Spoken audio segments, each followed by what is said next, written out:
उत्साहं साहसं धैर्यम् उत्साहं साहसं धैर्यम्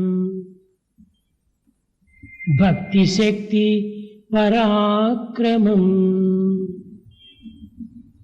षडयते यत्र वर्तन्ते तत्र देव सहायकृत् यत्र देव सहायकृत्।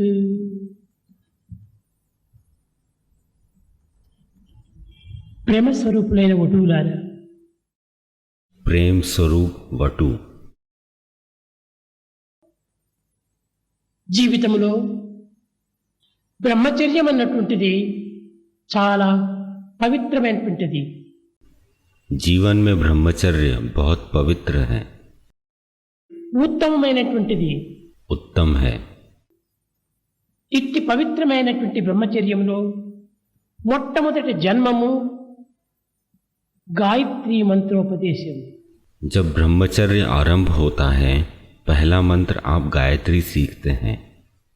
ఈ గాయత్రీ మంత్రం చేతనే సహజ మానవుడు విప్రుడిగా మారుతున్నాడు. गायत्री मंत्र से साधारण व्यक्ति भी विद्वान बन जाता है। ఈ విప్రుడైనటువంటి యొక్క వటుడు క్రమక్రమేణా వేదమును ఉచ్చరించడం చేత విప్రుడిగా మారుతున్నాడు. ये दीक्षार्थी धीरे धीरे जब वेदों का जाप करते हैं तो वे विद्वान बन जाते हैं। దీనిని ఆచరించి ఆనందించి హృదయానికి అందించడం చేత వీడు బ్రాహ్మణుడు అవుతున్నాడు. जब आप वेदों की शिक्षाओं को अपने आचरण में लाते हैं और देवत्व को अनुभव करते हैं, आप ब्राह्मण बन जाते పుట్టిన हैं। తక్షణమే ఎవ్వరు కూడాను బ్రాహ్మణుడు కాదు, జన్మ బ్రాహ్మణుడు మాత్రమే. कोई भी जन्म से ब्राह्मण नहीं होता। కానీ గాయత్రీ మంత్రోపదేశం జరిగిన తర్వాత जब वे गायत्री मंत्र का संस्कार लेते हैं, ద్విజుడుగా మారుతున్నాడు. वे द्विज बन जाते हैं। తదుపరి దీనిని ఆచరించి ఆనందించి 10 మందికి అందించినప్పుడు ఇతను విప్రుడిగా అవుతున్నాడు. वेदों की शिक्षाओं का अनुसरण करने के पश्चात परमानंद का अनुभव करते हैं और दूसरे के साथ बांटते हैं, तब आप विप्र बन जाते हैं। యావత్ జీవితమునంతా కూడాను గాయత్రీ మంత్రమునకు అర్పితం గావించడం చేతనే బ్రాహ్మణుడు అవుతున్నాడు. जब विप्र गायत्री विद्या में पारंगत हो जाता है, तब वह ब्राह्मण बन जाता है। సహజ జన్మము, सहज जन्म, రెండవది ద్విజ, दूसरा है द्विजा, మూడవది విప్రుడు, तीसरा है विप्र, నాలుగవది బ్రాహ్మణుడు. चौथा है ब्राह्मण। ఒక్క జన్మమునందే మానవునికి 4 విధములైనటువంటి యొక్క తరములు మారుతున్నవి. मानव जीवन में 4 अवस्था होती है। ఈ గాయత్రి సామాన్యమైనటువంటి యొక్క స్వరూపము కాదు. गायत्री सामान्य स्वरूप नहीं है।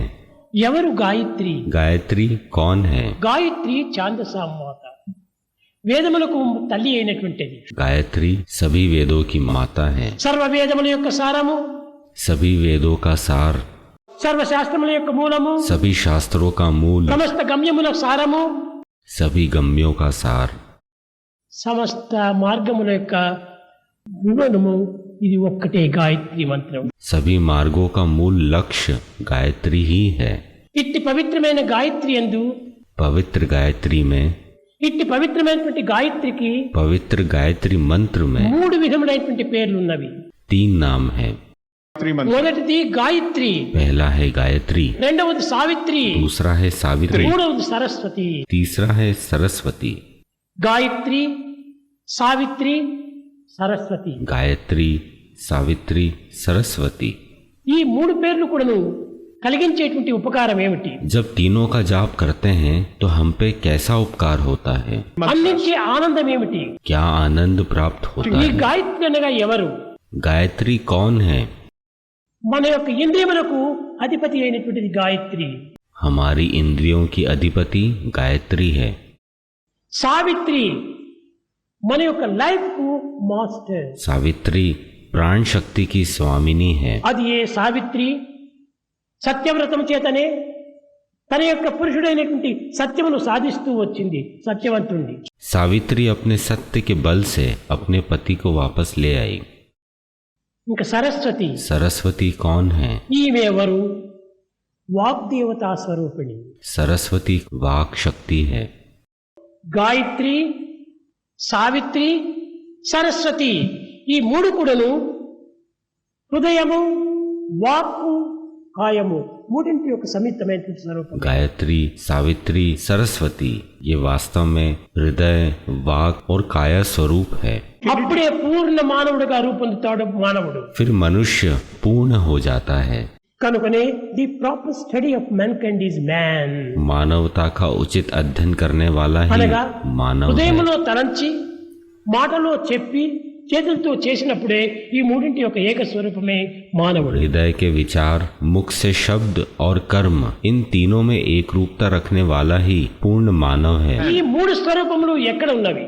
ये तीनों स्वरूप कहाँ हैं? మానవుని యందే ఉంటున్నది. मानव में ही निहित है। మానవులకు మించినటువంటి యొక్క శక్తి మరొకటి లేదు. मानव में ही संपूर्ण शक्तियां हैं। సర్వశక్తుల యొక్క సారము सभी शक्तियों का सार మానవుని యొక్క జీవితమే. मानव के प्राणों में है। సర్వ గమ్యముల యొక్క సారము सभी गम्यों का सार మానవుని యొక్క హృదయమే. मानव का हृदय है। కనుకనే మానవుడనగా కేవలము అలంకార సంబంధమైనటువంటి మానవుడు కాదు. मानव सिर्फ अलंकार से मानव नहीं होता, ఆచరణ రూపమైనటువంటి మానవుడు. अपने आचरण से मानव होता है। అయితే ఈ గాయత్రి ఎక్కడ ఉంది? गायत्री कहाँ है? ఇందులో భూ భువః సువః తత్ సవితుర్వరేణ్యం భర్గో దేవస్య ధీమహి ధియో యో నః ప్రచోదయాత్. భూ भू का अर्थ है అనగా భూలోకము, भूलोक, భువః भुवः స్వర్గలోకము, अर्थात स्वर्गलोक, సువః स्वः అనంతలోకము. अनंत लोक है। కనుకనే ఈ భూలోకము, భువర్లోకము, స్వర్గలోకము మూడు కూడా తన యందే ఉంటున్నవి. भूलोक, स्वर्गलोक और अनंत लोक मानव में ही निहित है। కనుకనే ఈ భూలోకం అనేటువంటిది శరీరముల యొక్క మెటీరియల్ తో కూడినటువంటిది. मानव शरीर भूलोक है। కనుకనే భూ అనేటువంటిది ఒక విధమైనటువంటి మెటీరియల్ లోకము. भू हु अर्थात भौतिक संसार। సువః सुवह భువః भुवः ఈ భువః అనేటువంటిది भुवः अर्थात ఈ యొక్క దేహములకు వైబ్రేషన్ అందించేటువంటి ప్రాణశక్తియే. शरीर में स्पंदन करने वाली प्राण शक्ति है। అది ఏ ప్రాణశక్తి. यह प्राण शक्ति ఈ है। ప్రాణశక్తిని స్తంభింపచేసి అభివృద్ధిపరిచి ఆనందాన్ని చేకూర్చి యావత్ శరీరమును కూడాను యాక్షన్ చేసేటువంటిదే ఈ యొక్క సువః, అదే స్వర్గలోకం. स्वः स्वर्गलोक है जो मानव को आनंदित कर प्राण शक्ति को पोषित करती है। కనుకనే ఈ భూ అనేటువంటిదంతా కూడాను కేవలము మెటీరియల్ లోకం. भू भौतिक संसार है। దీనికి వైబ్రేషన్ అందించేటువంటిది ఈ ప్రాణమే నిజమైనటువంటి భువః. भुवः प्राण शक्ति है जो शरीर को कंपन प्रदान करती है। ఇది The body. వైబ్రేషన్ ఇస్తుంది. यह स्पंदन उत्पन्न करती है। సువః स्वः ఇది ఒక విధమైనటువంటి జ్ఞానశక్తిని బోధిస్తుంది. मानव को ज्ञान शक्ति प्रदान करती है। దీనికి రేడియేషన్ అన్నారు. इसे विकिरण कहते हैं। మెటీరియలైజేషన్ मूर्त स्वरूप, కేవలం ఇది వైబ్రేషన్, स्पंदन తర్వాత రేడియేషన్. और फिर विकिरण। ఈ రేడియేషన్ అనేటువంటిది జ్ఞానం అంటున్నారు. विकिरण ज्ञान का आधार है। కాదు కాదు, ఇది భౌతిక జ్ఞానము కాదు, यह भौतिक ज्ञान नहीं है, లౌకిక జ్ఞానము కాదు, लौकिक ज्ञान भी नहीं है, ప్రాకృతమైన జ్ఞానము కాదు. प्रकृति का ज्ञान भी नहीं है। దీనినే వేదమునందు ప్రజ్ఞానం బ్రహ్మ అన్నారు. वेदों में कहा है प्रज्ञानम ब्रह्म। అనగా ఈ ప్రజ్ఞానమైనటువంటిది అన్నింటి జ్ఞానముల కంటే కూడా అతీతమైనటువంటిది. यह प्रज्ञानम ब्रह्मा सभी प्रकार के ज्ञान को हस्तांतरित करता है। ట్రాన్సెండెంట్ ఇంటిగ్రేటెడ్ అవేర్నెస్, निरंतर एकाकृत जागरूकता, ఇలాంటి పవిత్రమైన శక్తిని మానవుడు ధరించినాడు. ऐसी पवित्र शक्ति मानव में निहित है। ఇలాంటి సర్వశక్తిమయుడైనటువంటి మానవుడు is తన శక్తిని తాను కోల్పోయి ఆత్మవిశ్వాసము మర్చిపోయినాడు. मानव ऐसे आत्मज्ञान को भूल गया है।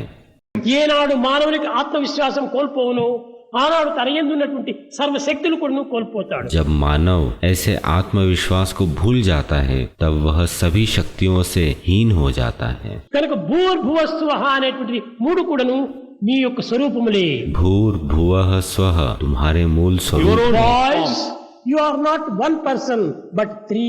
तुम एक व्यक्ति नहीं 3 व्यक्तित्व हो। First the one you think you are, प्रथम जो तुम सोचते हो कि तुम हो, ఫిజికల్ బాడీ. भौतिक शरीर। ది రెండవది The second. The one others think you are, दूसरा जो दूसरे तुम्हारे विषय में అదే మన सोचते యందు हैं, వచ్చేటువంటి ప్రాణతత్వము. प्राण तत्व। అది ఏ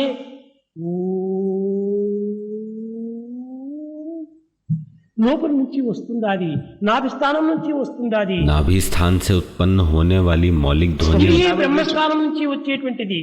ब्रह्म ज्ञान। ఇది కూడా ఒక మానవుని యొక్క ప్రాణ స్వరూపమే. मानव का प्राण स्वरूप है। The one others think you are, అదే మన యొక్క మానసిక దేహం. जो दूसरे सोचते हैं यह मानसिक देह है। The one you really are, जो तुम्हारा वास्तविक स्वरूप అది है ఏ ఆత్మతత్వము. वह आत्म तत्व है। ఈ భౌతికమైన దేహము, भौतिक देह, మానసికమైన దేహము, मानसिक देह, సంబంధమైన దేహము, మూడు దేహముతో కూడిన వాడు నీవు. आत्मिक देह, तीनों शरीर तुम में ही निहित है। కనుక నీకు దేవుడు ప్రత్యేకంగా లేడు. ईश्वर तुमसे भिन्न नहीं है। నీవే దైవ స్వరూపుడు. तुम स्वयं देव स्वरूप కేవలం हो। దేహాభిమానం చేతనే ఈ దైవ స్వరూపాన్ని మర్చిపోతున్నావు. देहाभिमान के वशीभूत हो तुम इस ईश्वरी उपस्थिति को भूल गए हो। మానవులు ప్రత్యేకంగా విడివిడిగా లేరు. ईश्वर किसी भिन्न स्थान पर उपस्थित नहीं होते हैं। దీన్నే మొట్టమొదట పండితుడు చెప్పాడు. पूर्व में पंडित बोलते थे, సహనావతు సహనౌ భునక్తు సహ వీర్యం కరవావి. ఈ విధమైనటువంటి మంత్రంలో ఉన్నటువంటి సారం ఏమిటి? सहनावतु। इस मंत्र का क्या सार है? అది ఎంతప్పుడు కలసి మెలసి తిరుగుదాం, सभी साथ रहे, కలసి మెలసి మెలుగుదాం, सभी साथ कार्य కలసి करें, మెలసి తెలుసుకున్న తెలివిని పోషించుదాం. सभी साथ में ज्ञानार्जन करें, కలసి మెలసి కలత లేక చెలిమితో జీవించుదాం. सभी आपसी समझ में जीवन यापन ఇది करें। ఏ వేదం చెప్పినటువంటి ఒక ఏకత్వము. इस एकत्व की भावना को वेदों में सिखाया है। వేదం ఏనాడు కూడా నువ్వు భిన్నత్వాన్ని చెప్పలేదు. वेद कभी भी भिन्नता नहीं सिखाते। పరమ పవిత్రమైనటువంటి అద్వైతాన్నే బోధిస్తూ వచ్చింది వేదం. वेद अद्वैत की शिक्षा देते हैं। దేహములు భిన్నంగా ఉండవచ్చు, देह भिन्न होती है, రూపనామములు భిన్నంగా ఉండవు, रूप और नाम भिन्न కానీ होते हैं, ఆత్మతత్వం ఒక్కటే. आत्म तत्व एक ही है। ఏకం సత్ విప్రా బహుదా వదంతి. सत्य एक ही है, विद्वान भिन्न भिन्न नाम से कहते हैं। names. మీరందరూ చూస్తున్నారు. आप सभी ने देखा है, విద్యార్థులారా, विद्यार्थियों, వటువులారా, बटुओं, ఎన్ని బల్బ్స్ ఎన్ని వెలుగులు కనిపిస్తున్నాయి. आप इन विभिन्न प्रकाशित बल्ब को देख బల్బ్స్ रहे हैं। వేరువేరుగా కనిపిస్తున్నాయి, बल्ब विभिन्न हैं, రంగులు వేరువేరుగా కనిపిస్తున్నాయి, रंग भिन्न है, కానీ కరెంటు ఒక్కటే. पर बिजली एक ही అదే है। విధంగానే మన దేహములు इसी प्रकार देह के వేరువేరు రూపంగా ఉంటున్నాయి, भिन्न भिन्न रूप रंग వేరువేరు होते हैं, నామంతో ఉంటున్నాయి, नाम भिन्न కానీ होते అందరి हैं, ఎందుకును ఆత్మతత్వం ఒక్కటే. भीतर का आत्मिक तत्व एक ही है। అది నిజమైన అద్వైతం. यही अद्वैत है। ఈ అద్వైతం అనగా ఏమి? अद्वैत क्या है? సర్వ సంబంధమైనటువంటి ఒక జ్ఞాన శక్తియే అద్వైతం. सभी में उपस्थित ज्ञान शक्ति अद्वैत है। జ్ఞానమే అద్వైతం. ज्ञान अद्वैत है। Is వ్యక్తి Advait. జ్ఞానము किस प्रकार का భౌతిక ज्ञान? జ్ఞానమా, क्या यह भौतिक ज्ञान है, లౌకిక జ్ఞానమా, लौकिक ज्ञान है, ప్రాకృత జ్ఞానమా? प्राकृतिक ज्ञान है? కాదు కాదు, नहीं नहीं, జ్ఞానమే అద్వైతం. आत्मज्ञान अद्वैत है। True wisdom. అట్టి ఆత్మస్వరూపుడు మీ యందే ఉంటున్నాడు. यह आत्मा आप में ही है। అలాంటి ప్రేమ స్వరూపుడైన ఆత్మతత్వాన్ని ఈనాడు మనం మర్చిపోతున్నాం. हम भूल जाते हैं कि ईश्वर ही प्रेम स्वरूप आत्म तत्व है। మన భారతదేశంలో ఇన్ని చిక్కులు ప్రారంభం కావడానికి కారణం ఏమిటి? भारत देश में इतनी समस्या का क्या कारण है? తన ఆత్మవిశ్వాసాన్ని తాను కోల్పోయినాడు. हम स्वयं का आत्मविश्वास खो बैठे हैं। దేహాభిమానం అభివృద్ధి పడి देहाभिमान को अधिक विकसित कर लिया है। దేహాభిమానం పెంచుకోవటం చేతనే ఆత్మాభిమానం సన్నగిల్లిపోతుంది. देहाभिमान के विकसित होने पर आत्माभिमान क्षीण होने लगता है। కనుకనే इसीलिए ఈ మానవుడు వాంఛలతో అభివృద్ధి పొందుతున్నాడు. आज मानव సभी प्रकार की इच्छाओं को विकसित कर కానీ रहे हैं, నివృత్తి మార్గం ఏమాత్రమూ ప్రయత్నించడం లేదు. निवृत्ति मार्ग पर चलने का प्रयत्न नहीं कर रहा है। కనుక మానవుడు క్రమక్రమేణా తన జీవితంలో ఆధ్యాత్మిక తత్వాన్ని అభివృద్ధి పరచుకోవాలి. मानव को धीरे धीरे आध्यात्मिक पथ पर अग्रसर होने का प्रयास करना चाहिए. spiritual power. అది ఏ మన నిజమైన జీవితము. यही सही ఏదో मानव जीवन సంపాదించిన है. ధనమంతా కూడా రావచ్చు పోవచ్చు. आपके द्वारा अर्जित धन संपदा आती जाती रहती है. పెంచుకున్న దేహం కూడాను పెరగవచ్చు తరగవచ్చు. देह विकसित और नष्ट होती रहती కానీ है, ఆనందం మాత్రం ఎప్పటికీ తరిగేటువంటిది కాదు. परंतु आनंद అది स्थायी ఏ है. నిత్యానందం, పరమానందం, యోగానందం, of yoga. అద్వైతానందం, పరమ సుఖదం, కేవలం జ్ఞానమూర్తిం, ద్వంద్వాతీతం, గగనతద్దుతం, తత్వమస్యాది లక్ష్యం, ఏకం నిత్యం విమలం అచలం సర్వదీ సాక్షిభూతం భావాతీతం త్రిగుణరహితం.